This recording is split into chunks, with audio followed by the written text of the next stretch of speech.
don't pay off your mortgage.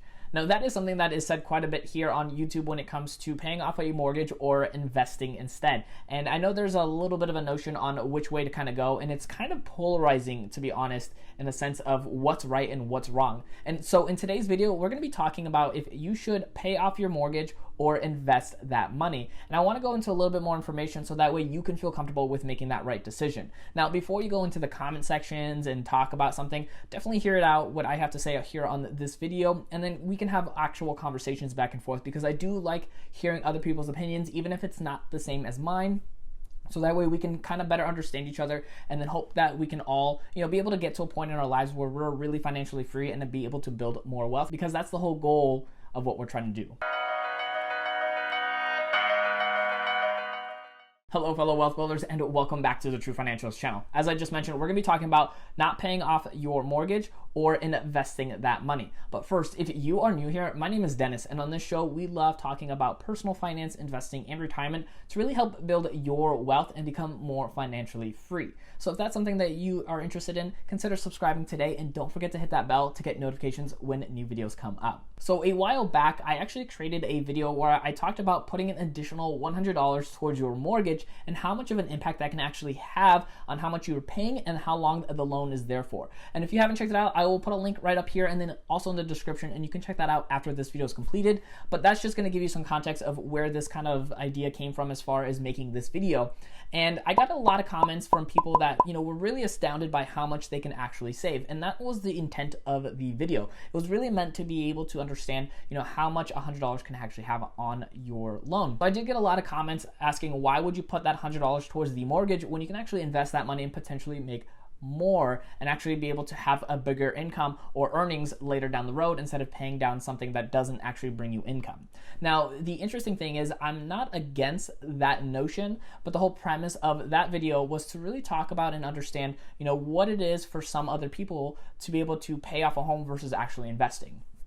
So in this video, we're really going to be understanding, is it right to pay off a mortgage or is it better to actually invest? And the real answer, honestly, is that both options can be the right one for you, but it just really matters where your level of tolerance for investing or even for risk lies. Because for somebody, paying off a home and not having to pay anything else every single month can give them the liberation to be able to start experimenting in the idea of investing, because maybe to them investing is way too risky, and that's okay, because big fear is what really causes us to want to hold back. And if you having a home paid off can give you that liberation to be able to do more investing, then that's going to be the right way for you to go. But for other people, I do completely understand why actually taking that $100 or however much you would be end up paying extra towards the mortgage and putting it towards other investments that can potentially earn you a lot more. And I do say potential because the markets do fluctuate, and that it's never a guarantee that you can earn more than where your interest rate is for your home. And of course, interest rates also change on the homes. And of course, there's a lot of factors to consider when it comes to that notion of how much you're going to actually earn versus how much you're actually having to pay in interest.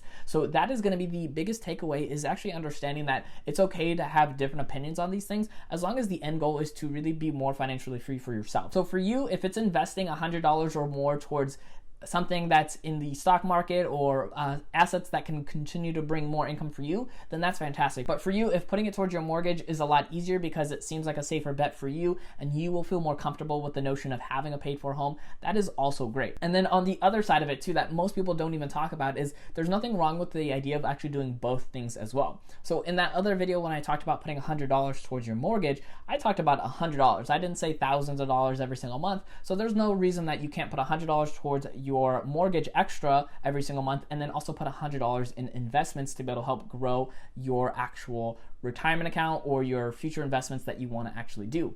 So the notion of having to do one versus the other kind of makes it seem like there's only that option instead of actually being able to do both options at the exact same time. And the reason I chose $100 was because $100 is not that hard to be able to earn extra if you are kind of in a position that you're still trying to figure things out. So if you don't have a lot of cash flow, a lot of extra money to be able to do, $100 towards the mortgage and $100 towards the investing, maybe you do $50 and $50, and then that way you're kind of still progressing on both ends.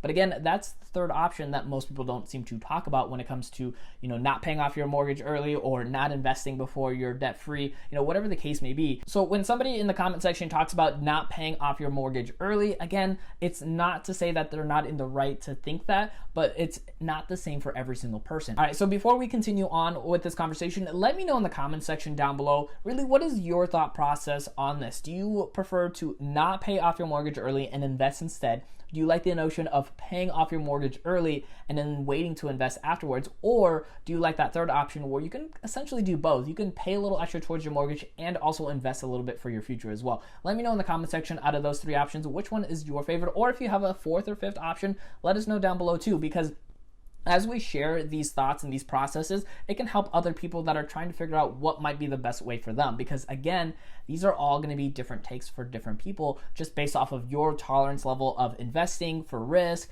and just the way you want to live your financial life. Because this is not something that I can tell somebody to do, but I just want to give somebody the tools to be able to look at that and say, okay, well, this might be the right option for me versus what everybody else might be saying. So hopefully this really gives some more insight on which way you can possibly go. So one of the big notions when it comes to why paying off your home mortgage is not beneficial is because once it's fully paid off, it doesn't actually bring in an income, versus if you invested in like stocks or a rental property, like those things can actually bring you an income. And I do understand that notion, but again, it's all about how people feel when it comes to their homes. Because if for somebody else, having their home fully paid off and having that cash flow to be able to invest or be able to do other things with might make them feel more confident, versus somebody else that if they have their home mortgage and then they try to start getting into rental properties or investing, then it might stagger them and they might build up too much debt and might cause them to fall into a trap where they have too much debt and not enough income. And that's another thing that people really don't take into consideration, is people's ability to actually manage debt.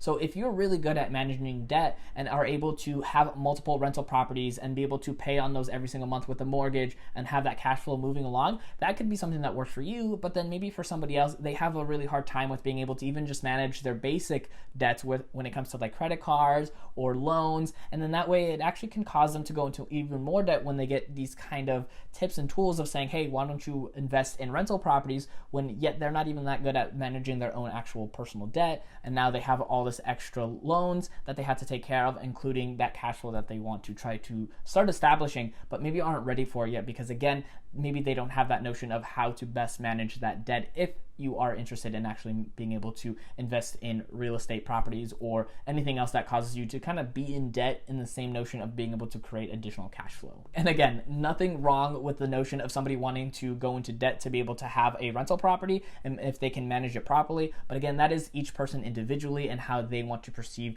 their notion of debt versus assets and how they want to actually continue to grow their wealth. So it's not a wrong way to do it. It's just, it's not definitely for everybody, because if you look at the statistics based off of how people are able to manage debt, it's not really going to be something that most people can actually do and be very successful at it. So after watching this video, take into consideration how you feel when it comes to the idea of either not paying off your mortgage early or not investing ahead of time, or technically doing both if you wanted to, or doing neither at that point either if you're trying to do something else when it comes to your finances. So nobody's wrong in that sense if your ultimate goal is to be more financially free, and if you're being intentional with how you actually use your money, because that's what I feel is going to be the most critical portion of this whole idea of what to do with your finances, is actually being intentional with how you want to proceed towards anything that you want to do. So if your goal is to be financially free and build additional wealth, just know that having intention and actually starting to become more educated towards the process of how to go about different ways of doing your finances the way that you feel comfortable with